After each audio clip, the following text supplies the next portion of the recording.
When the clock struck midnight, marking the final moments of 1943 and the new year of 1944 began, World War II continued at a rapidly accelerating pace. All eyes turned to London as the preparations for Operation Overlord, the long-awaited Allied invasion of northern France, were finalised. In Germany, Adolf Hitler and his high-ranking officials knew all too well that the invasion forces would soon be on their way. But where they would land, and perhaps more importantly, when they would cross the Channel, was yet to be revealed.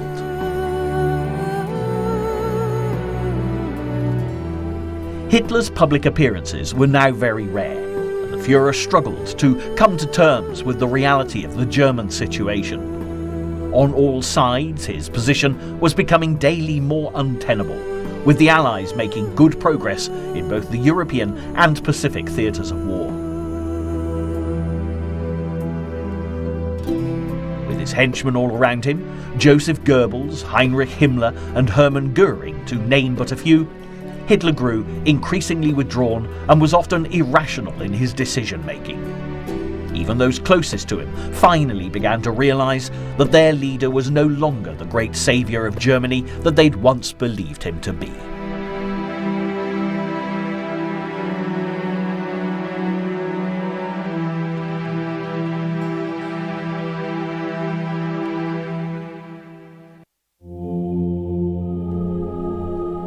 When war had broken out back in 1939, it had seemed that Adolf Hitler was invincible, as he offered a real solution to the problems of poverty faced by Germany in the aftermath of the First World War. Crippled by debts after paying reparations for being the aggressors, the Germans had been stripped of national pride, and with his incredible oratory skills, Hitler used this to his advantage, finding a ready audience for even his more extreme Nazi doctrines. Storming across Europe as other heads of state did all they could to appease him, the German people and the rest of the world could only watch and wait to see what he would do next. Poland fell to the Nazis, quickly followed by Norway, Denmark, the Low Countries and France as Hitler's stranglehold on Europe tightened. In the West, the British fought on alone, but with a new Prime Minister, Winston Churchill, came real hope.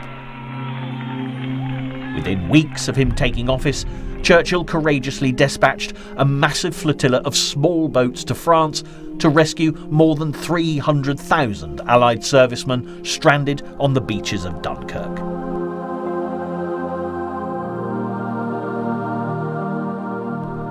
It was a miracle of deliverance, and morale all across the United Kingdom soared.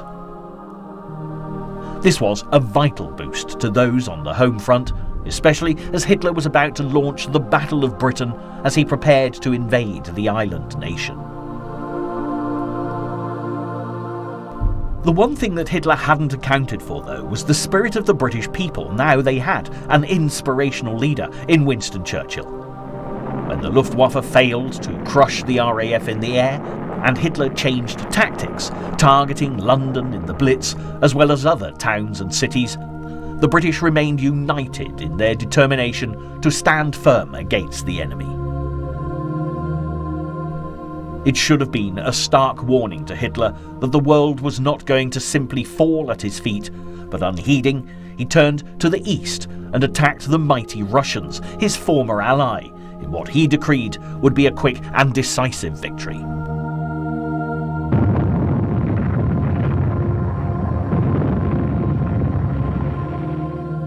Of course, Hitler was not the only aggressor on the field of battle.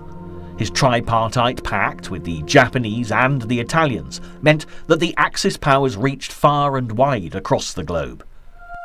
With their own agenda and ongoing disputes with the Americans, the Japanese bombed Pearl Harbor in December 1941 and changed the face of the war dramatically, bringing the full might of the USA into the conflict. Within the course of a year, Hitler had gone from facing an Allied enemy held together by the spirit of the British people and the sheer determination of Winston Churchill to an onslaught on all fronts. The economic power of the Americans, combined with the colossal manpower of the Russians, meant that the British had the breathing space they needed to recover and return to fighting strength.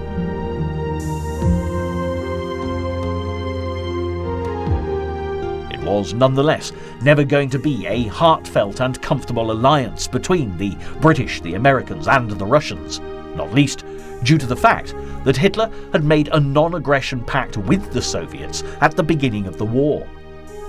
Joseph Stalin, the Russian leader, every bit the dictator that Adolf Hitler was, ruthlessly carved up Poland with the German Führer as the Red Army treated the besieged Poles with as much brutality as the Nazis had done. For Churchill and the American President Franklin D. Roosevelt, Stalin, even as an ally, was not to be trusted. However, in the immediate aftermath of Operation Barbarossa, when the Germans had stormed into Russia, Churchill held out an olive branch to Stalin, calculating that the advantages to be gained from having the Soviets on side far outweighed the operational difficulties of working with them. At first, Stalin had questioned the importance placed by his fellow allies on the North African campaign, wanting them to open a second front in Europe to take the pressure off his troops. But when Churchill visited Moscow for talks, he was able to explain the long-term strategy. By securing North Africa, the Allies would be able to launch an attack on Italy and get a foothold in Europe from the south, which would coordinate with the crucial invasion planned for northern France.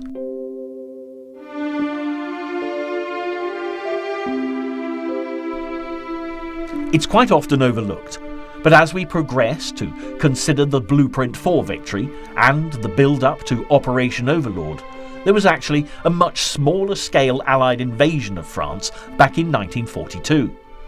On August the 19th, a joint British and Canadian commando raid was made on the French port of Dieppe, as 5,000 troops, plus 50 American Rangers and half as many again Free French soldiers took part in Operation Jubilee. Although unsuccessful, it did give the Allies vital information to help them plan a future assault on the French coast that would eventually take shape as the D-Day landings. The casualties at Dieppe were a disaster for the Allies, especially for the Canadians, while all equipment and vehicles were abandoned on the beaches. Interestingly, on hearing the news, Hitler mocked his enemy, saying, "The British have had the courtesy to cross the sea to offer the enemy a complete sample of their weapons." But later, when he briefed his commanders, Hitler's tone was far more reflective when he told them, "We must realise that we are not alone in learning from the lesson from Dieppe. The British have also learned. We must reckon with a totally different method of attack and at a different place." Dieppe may have been a minor blip on the radar of this global war, but like so many operations that failed to achieve their objectives, it nonetheless made a major contribution to the bigger picture. As Hitler turned his attention back to Russia and the bloody battle that lay ahead for Stalingrad, and the Japanese slogged it out with Americans on the islands of the Pacific, the Western Allies were making steady progress in North Africa. After the British, under the command of General Bernard Montgomery, had been victorious at the Battle of El Alamein, Hitler's desert fox, General Erwin Rommel, and his German troops were forced into retreat. Operation Torch, the first Anglo-American invasion of the war, involving a huge amphibious force, pushed the Axis even further back in Tunisia, and eventually, in May 1943, when the British finally entered the nation's capital, Tunis, Rommel had no other option but to accept defeat.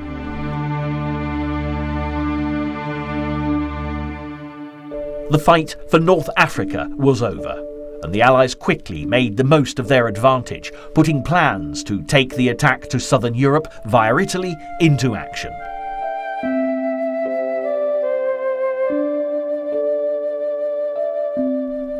Operation Husky was their first offensive, focused on the island of Sicily, and after a swift victory, the campaign for Italy seemed to be theirs for the taking.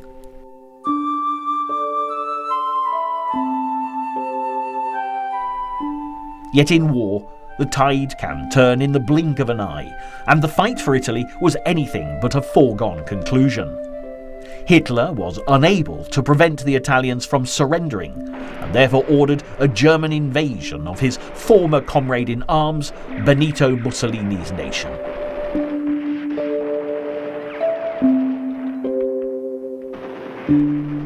This made the push for control of Rome by British, American and Canadian troops a much tougher task than had ever been anticipated.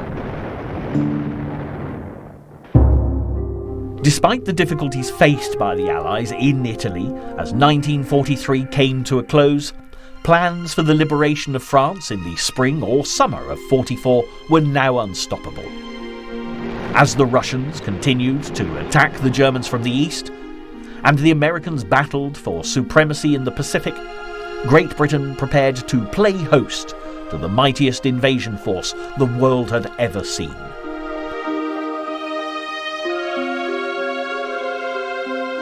No matter how positive the news was of Allied progress around the globe, those that Hitler had condemned to the concentration camps, whether Jews, Poles or Gypsies, faced greater suffering than ever. Yet another concentration camp opened in Poland on New Year's Day, having previously been a forced labour camp, tyrannised by its commandant, Einon Goth. His sadistic treatment of inmates was highlighted in the poignant film Schindler's List, warning a whole new generation of the true horrors of war.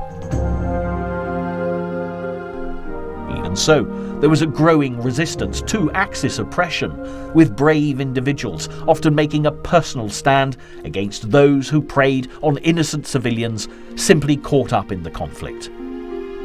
In the Philippines, an American mining engineer by the name of Wendell Fertig had refused to surrender when the Japanese had taken the islands back in 1942. A civilian himself, he went deep into the jungle and built up a force of several thousand Filipinos, and together they constantly harassed the increasingly tyrannical Japanese Army of Occupation. Wendell Fertig only ceased his guerrilla activities in the jungles of the Philippines when the American General Douglas MacArthur returned to take the islands back from the Japanese later in 1944, just as he'd promised he would do. In the meantime, the British Royal Air Force had been systematically bombing Berlin for some time, and they'd planned a further air raid for the first night of the new year. Bad weather forced a brief postponement, but by the 2nd of January it was business as usual, with Hitler's seat of power under siege yet again.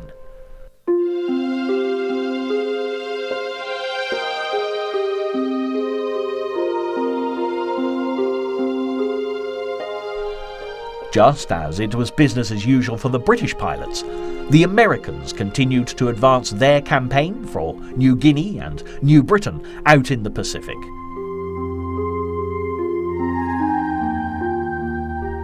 Japan was still a long way away, but for the Russians, their target of reaching Germany was getting closer by the day. On the 3rd of January, the Red Army were within 10 miles of what had been the Polish border back in 1939, leaving Adolf Hitler in no doubt whatsoever that a Russian breakthrough was not far off.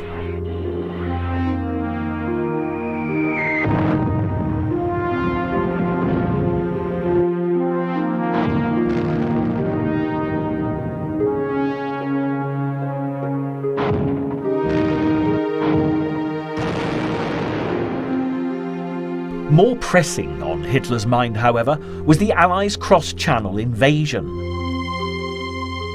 American and British aircraft began Operation Carpetbagger on the 4th of January, dropping arms and supplies to resistant groups in France, Holland, Belgium and Italy, as the Allies' carefully planned preparations were being slotted into place.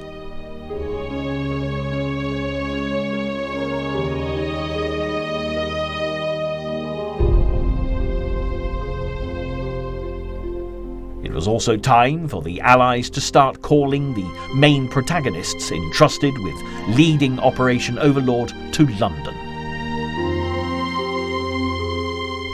General Bernard Montgomery, now Sir Bernard, having been knighted by King George VI in recognition of his victory at El Alamein, had returned to England from Italy to take command of the British contingent of the Allied Expeditionary Force. To his men, Monty, as they fondly knew him, was a hero they would follow to the ends of the earth. But for those in command of him, Monty could be something of a loose cannon. He was extraordinarily valuable in the fight against Hitler, but it was commonly quoted that Montgomery was great to serve under, difficult to serve alongside, but hell to serve over. For whoever was in overall charge of Operation Overlord, earning the respect of Monty was crucial if this brilliant but difficult general was going to fulfill his undoubted potential. The decision regarding the appointment of a commander-in-chief of the Allied invasion force had been taken back in 1943, and in January 1944 it was time for the American General Dwight D. Eisenhower to take up his position in London. On Winston Churchill's home territory, working with the maverick British Prime Minister was always going to be a challenge, and with Monty already in situ too, it was going to require a very firm hand on the helm to keep the invasion plan on track. Even now, in the 21st century, when people are asked to name the heroes of the Second World War, it's rare for Dwight D. Eisenhower to come top of many lists. Yet without Eisenhower's calm attitude, steely determination, quiet politeness and brilliant military mind, the outcome of World War II might have been very different indeed. So before going any further, we'll take a brief look at the man charged with the successful execution of Operation Overlord, who was also destined to become the 34th President of the United States. Born David Dwight Eisenhower in Grayson County, Texas, on the 14th of October 1890, his childhood nickname Ike stuck with him throughout his life. Remarkably, both of his parents were pacifists, but this didn't prevent him from attending West Point Military Academy, as they believed it would provide him with the best possible education.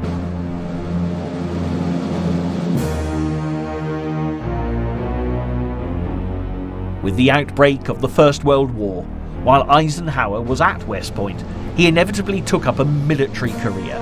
But even when the Americans entered the conflict in 1917, Eisenhower's duties in the Tank Corps kept him close to home. After the armistice was signed in 1918, Eisenhower forged ahead with his military career during the 20s and 30s, working under the command of such powerful men as General Douglas MacArthur. When World War II broke out in 1939, Eisenhower had earned a first-class reputation as an administrator, and he found himself serving with MacArthur in the Philippines.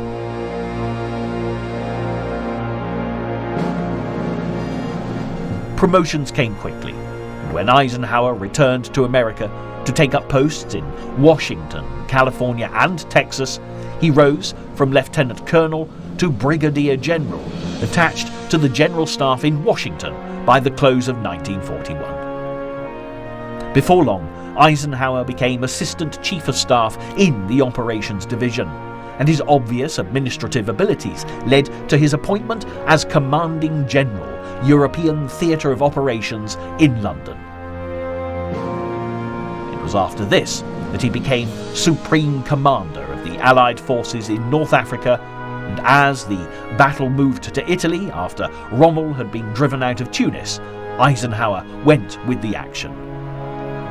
He might not have been a soldier on the battlefield locked in hand-to-hand combat, but the rare gifts that the mild-mannered Texan possessed were equally as valuable in the fight against Hitler. And it was time for Eisenhower to show the world that he was up to the task now being asked of him as he arrived in London to take command of Operation Overlord.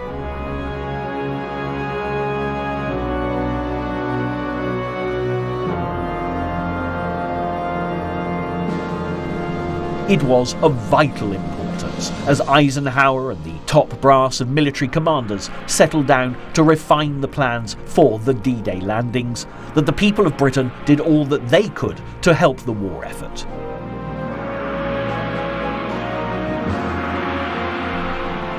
On the home front, the government became ever more involved in the education of the population so that every individual could play their part. From early instructions to dig for victory to encourage food production, measures had been taken to keep everyone eating healthily. By the beginning of 1944, rationing had been a way of life for years, and teaching families to make the most of their weekly allowances was considered a government matter. The Ministry of Food had drafted in home economists to encourage healthy eating, as imaginative recipes were dreamt up to make tasty meals from whatever was available, and popular entertainers were often recruited to the cause. The first rationing in 1940 was of bacon, butter and sugar, quickly followed by meat, tea, jam, biscuits, breakfast cereals, cheese, eggs, milk, canned fruit and sweets. Some foods occasionally appeared off ration, such as whale meat, but even the ministry's cleverest cooks struggled to find ways to make it palatable.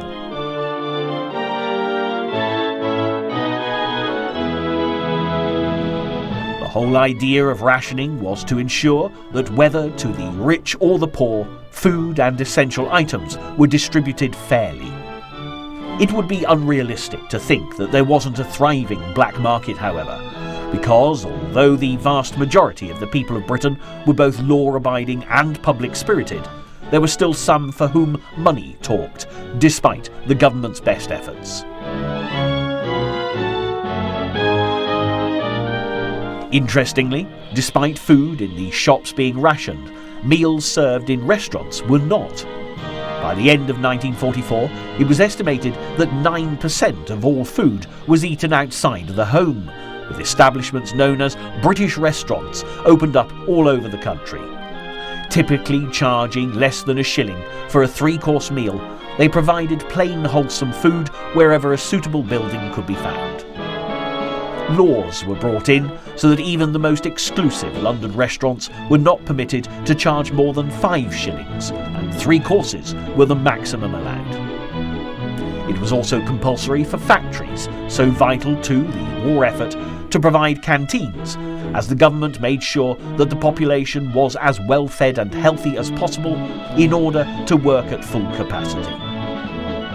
It wasn't only food that was rationed. Over time, clothing, petrol, and even soap was controlled by coupons. Fashion definitely had to take a back seat, with any clothes available having to conform to the utility standard, which meant minimum fabric, no turn-ups and no frills. Nylon stockings were a thing of the past, as ladies painted their legs with whatever they could find, and gravy browning seamed with eyebrow pencil proved to be a popular choice.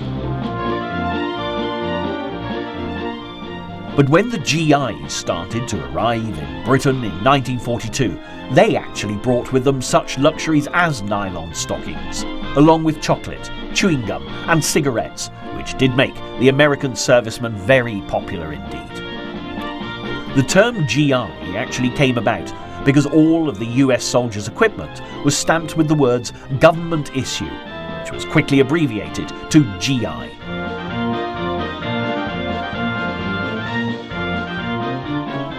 Eisenhower's fellow countrymen were a glamorous addition to the very ordered, duty-bound existence of the women on Britain's home front, and throughout 1944 their numbers rapidly increased.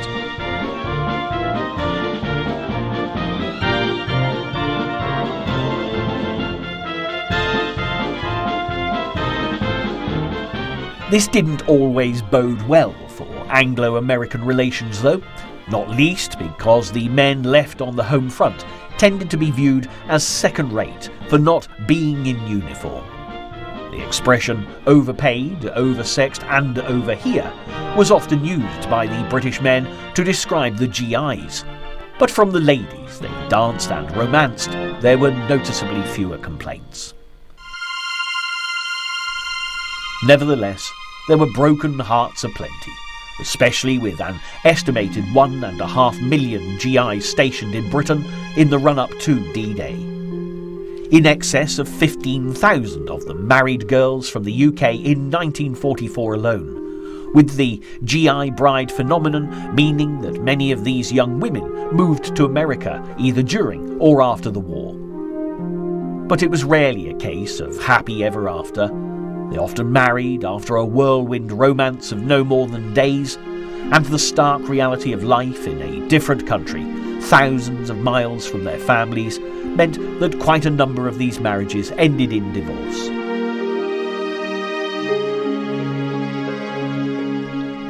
Also, many thousands of girls became pregnant by American soldiers, often causing devastation within British families that continued long after the GIs had gone home.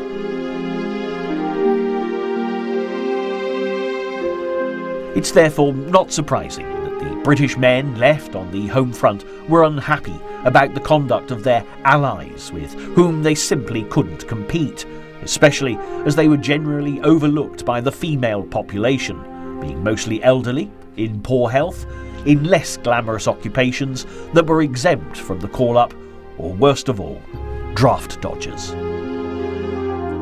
There was also a group known as conscientious objectors who were permitted to register not to fight if their religion or their beliefs prevented them from doing so.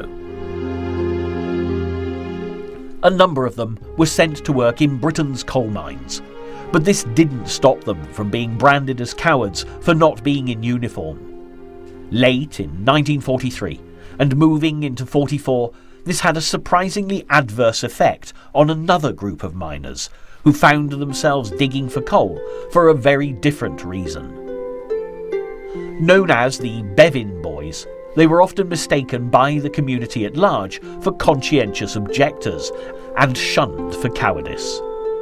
This was indeed an injustice, as they worked incredibly long hours in the most difficult of conditions, and without them, the British nation and the entire war effort would have been brought to a complete standstill.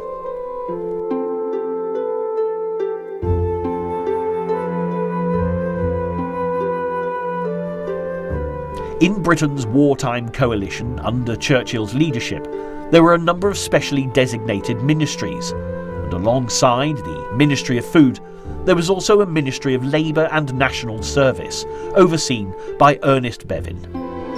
As early as May 1939, after Hitler's troops had marched into Czechoslovakia, the Military Training Act was passed, giving the British government the power to call up men between the ages of 20 and 22 for 6 months military training.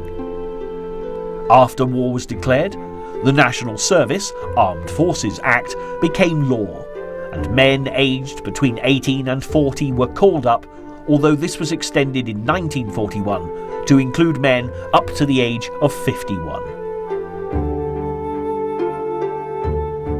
There were some occupations exempt from the call-up, such as engineering and coal mining, but men could still volunteer. Early in the war, many coal miners did just this, before the government really appreciated what a problem it would become as fewer and fewer men remained at the coalface. Legislation had been put in place to deal with such situations, courtesy of the Emergency Powers Act of 1940, followed by the Essential Works Order a year later, meaning that those left on the home front could be conscripted into essential industries. However, the majority of the potential conscripts were women who could not be sent down the mines, and although Bevin put out an urgent plea for men to volunteer, understandably, there were few prepared to step forward.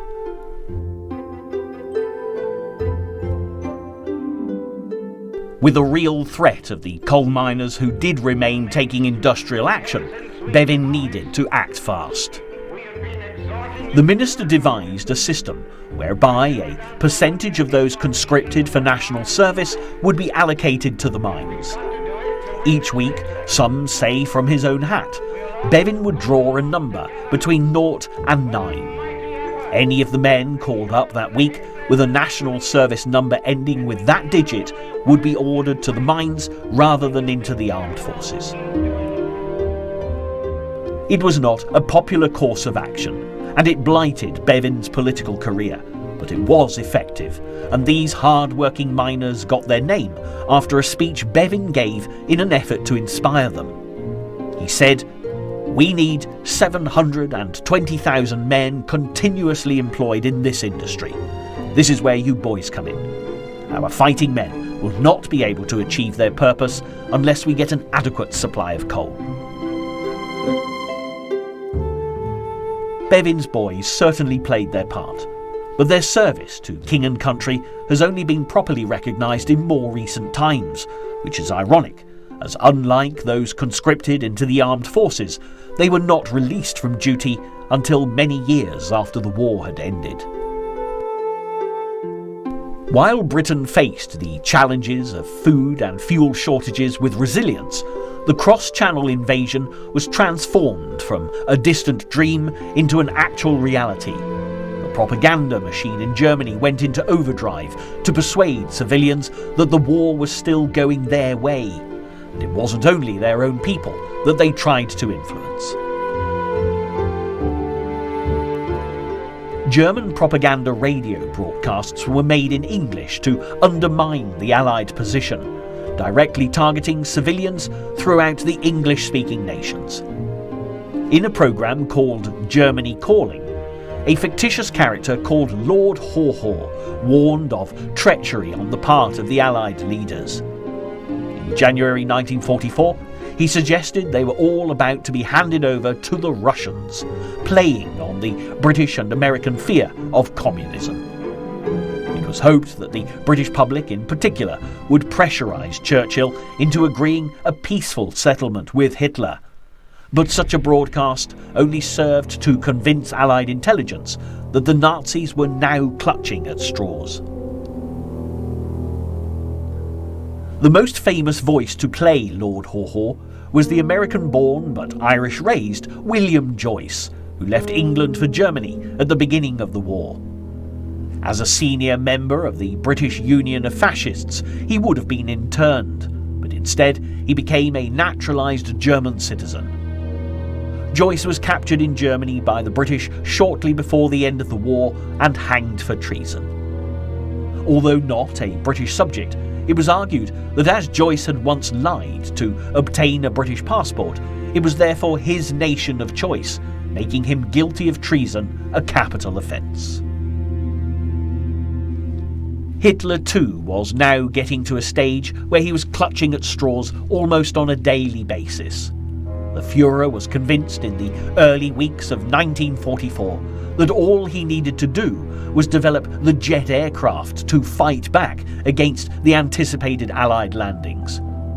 He declared that, "If I get a few hundred of them to the front line, it will exorcise the spectre of invasion for all time." It was just another example of Hitler losing his ability for logical thinking and decision-making.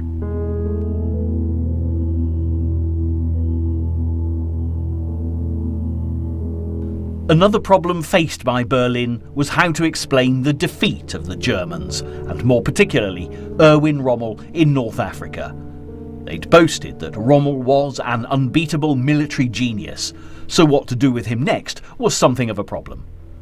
After a while, he was sent to Italy, But when the new year began, just as Eisenhower was called by the Allies to London, Rommel was called to defend the Axis position in France. There's no doubt that Rommel's military instincts were remarkable, and although at this time his fellow commander, Gerd von Rundstedt, firmly believed the Allied attack would come from Dover to Calais, Rommel was convinced that Normandy would be the chosen destination. As a result, Hitler's once highly favoured Desert Fox spent the months of January and February 1944 surveying the beaches and countryside of Normandy.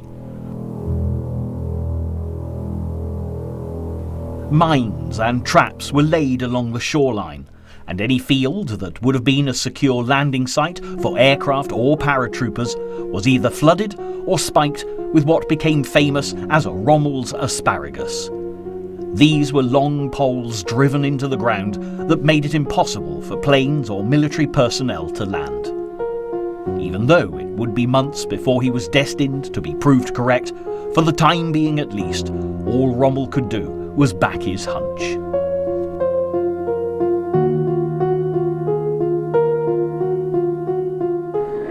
One place where German troops had managed to hold ground was in Italy. Despite the Allies enjoying a head start, the Germans were now well and truly dug in around Monte Cassino. They would have to be driven out if the Allies were to stand any chance of reaching Rome. On the 12th of January, the French corps attempted to capture the town of Cassino, but to no avail. The Germans held firm, leaving the Allies no choice but to wait for another opportunity. It was, nonetheless, only a brief moment of triumph for Hitler, as elsewhere his troops were coming under attack on all sides. Across German-occupied Europe, partisans were rising up against their oppressors. In Yugoslavia, the leader of the revolutionaries, General Tito, was a constant thorn in the Nazi side. And what's more, by this time, he was receiving considerable aid from the air, courtesy of the British and the Americans.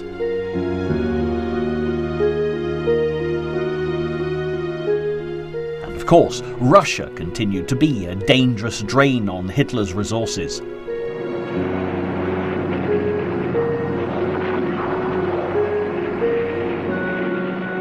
On the 15th of January, the Red Army finally broke through the German defences around Leningrad. The fight was so fierce that the Russians took few prisoners, with more than 60,000 German soldiers killed, as the Red Army cleared the entire Leningrad province.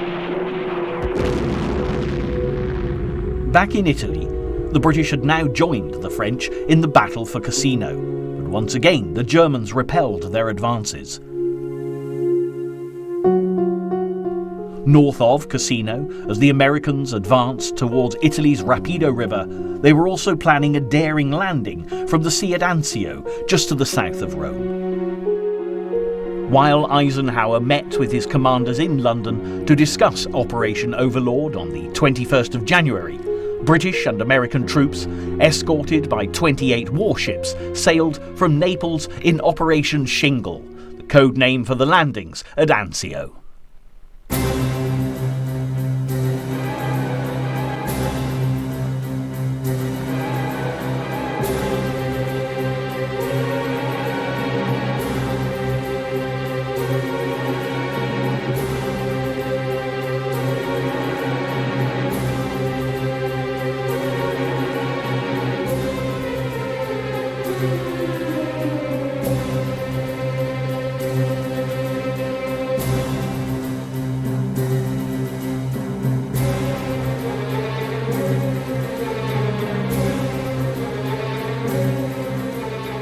The 227 Germans based there were caught completely by surprise and offered little resistance. In 24 hours, 36,000 Allied servicemen had safely landed, with the loss of only 13 lives.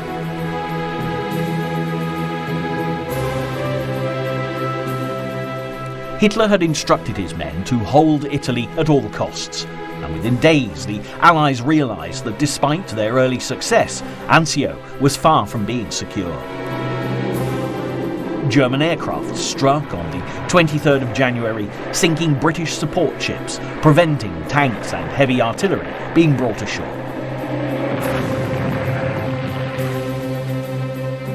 The American commander at Anzio hesitated, with disastrous consequences, giving the Germans the opportunity to rush in reinforcements. As the Germans learned to their cost at Anzio, military intelligence was of vital importance, as knowing that the Allies were on their way would have made all the difference.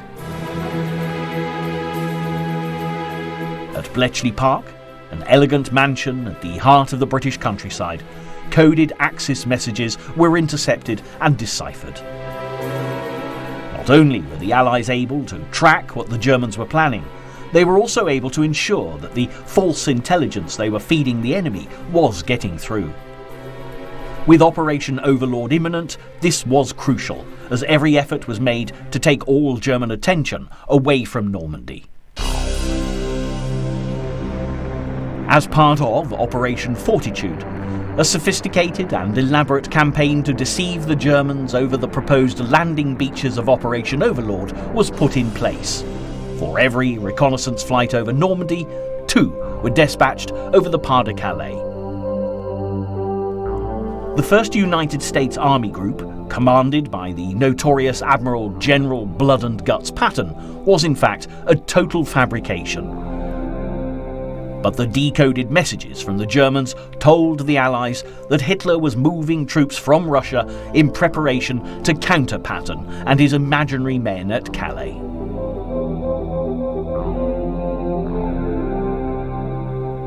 The 12th British Army, made up of the 15th British Motorised Division, the 34th British Infantry Division, the 8th British Armoured Division and the 7th Polish Infantry Division, likewise only ever existed on paper, and apart from Rommel's gut feeling about Normandy, the disinformation campaign was working perfectly.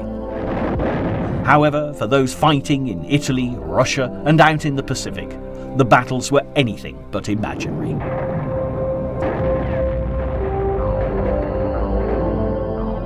The Americans had been making good progress in the Pacific since 1943, gradually advancing towards the Mariana Islands, which would give them a strategically important base from which to launch attacks on Japan. But before they could reach the Marianas, they would need to take the Marshall Islands.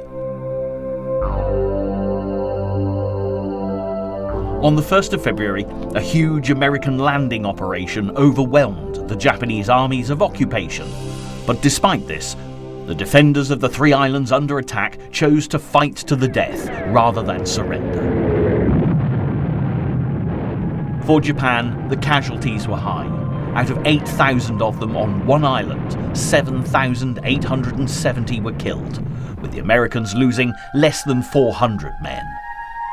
Even so, a full assault on Tokyo was still a very long way off, and the war in Europe would need to be concluded before the question of how to defeat the Japanese could be addressed.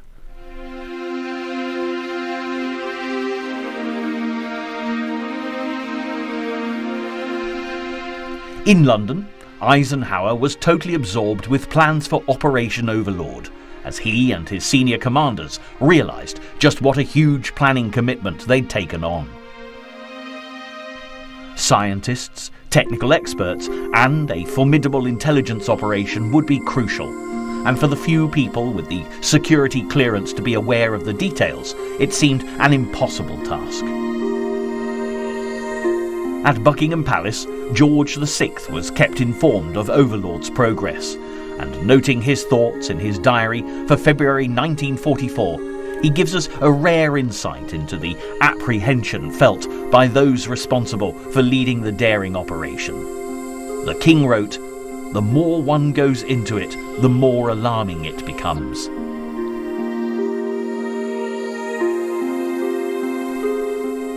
Another operation that was rapidly taking on alarming proportions was the battle the Allies were having in Italy, attempting to hold their positions on the beachhead at Anzio.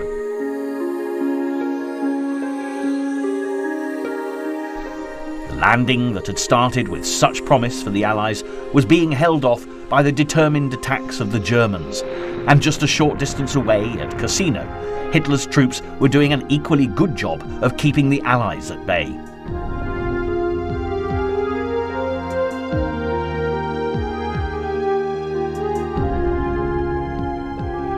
As February wore on, the battle for Cassino urgently needed to be resolved if the Allies were going to be able to take Rome before the start of Operation Overlord.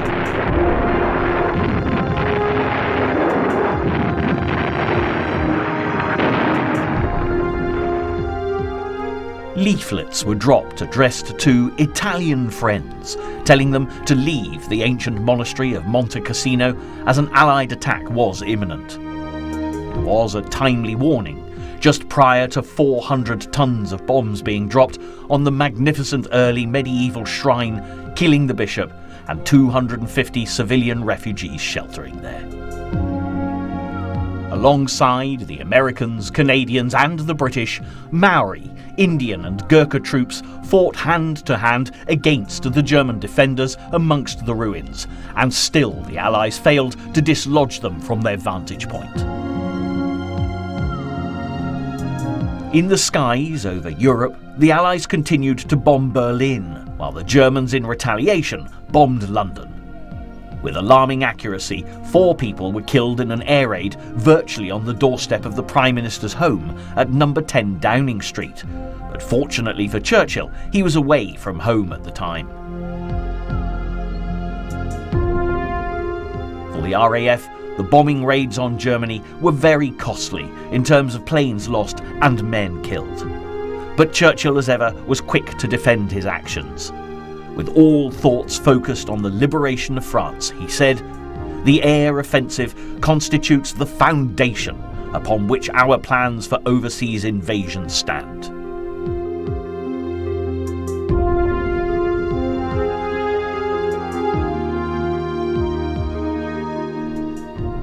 At the same time, as the major cities of Britain and Germany were being bombed, the Americans were equally busy bombing the Japanese in the Pacific, sinking warships, merchant ships and aircraft, as well as taking another of the Marshall Islands. However, the Japanese were successful in scoring direct hits on American warships off the coast of Iwo Jima.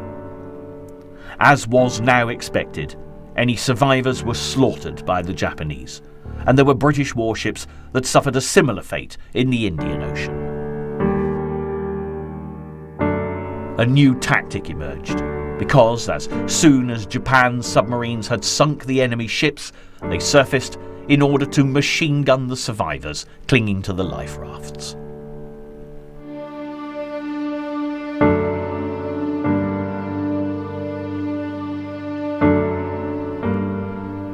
There was little respect for a prisoner of war's human rights from the Japanese, and in the concentration camps, the Germans behaved with equal contempt for their fellow man.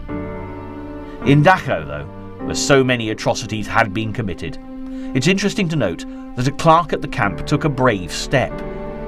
On the 22nd of February, 31 Soviet prisoners of war were dragged out of barracks and executed, and the clerk simply recorded their names, each and every one of them.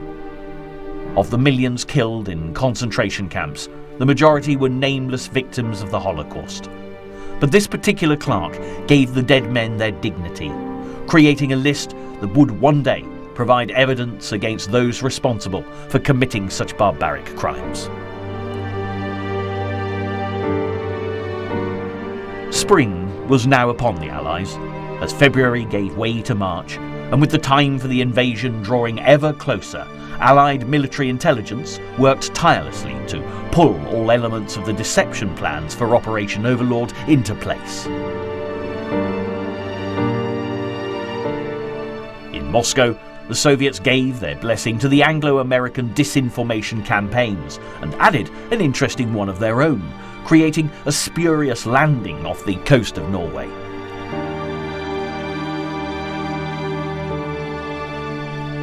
There were still setbacks. A further Allied attack on Monte Cassino still failed to secure the location, and German troops marched into Hungary. Yet Hitler's stranglehold on power was slipping away from him, as some of his own officers were beginning to question his authority.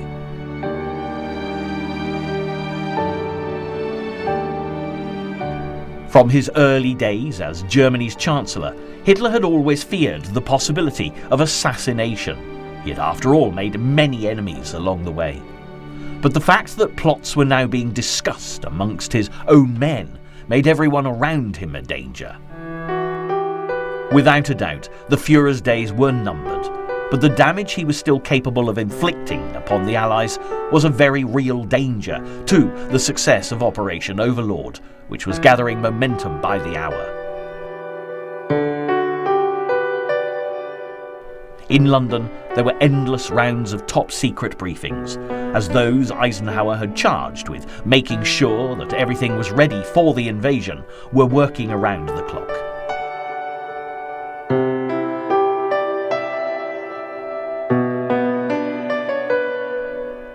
And all the while, the British wartime spirit prevailed as the citizens of London went about their day-to-day business as cheerfully as they could.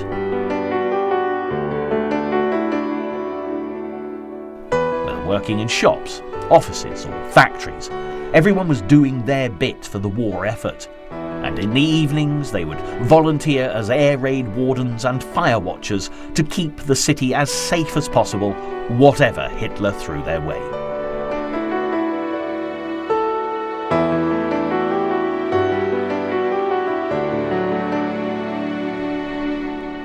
The fate of the free world lay in the hands of the experts hidden away in the lofty war offices of London, planning the largest and most audacious invasion force yet known to man. If it failed, Hitler would have a chance of turning the war back in his favour, and with an operation of such epic proportions, the Allies would have little left to attack with again.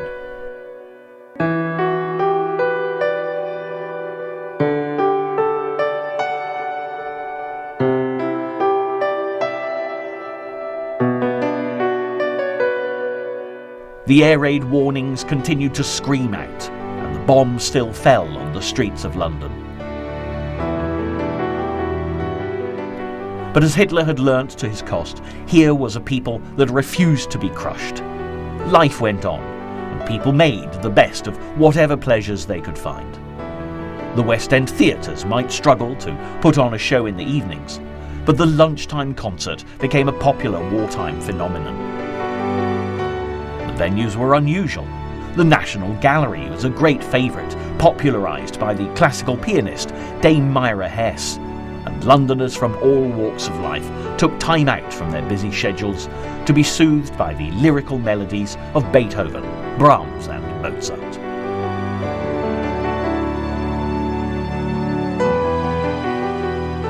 It was indeed the calm before the storm. Out of the corridors of power in London, the blueprint for victory had been written, and D-Day was literally just a heartbeat away.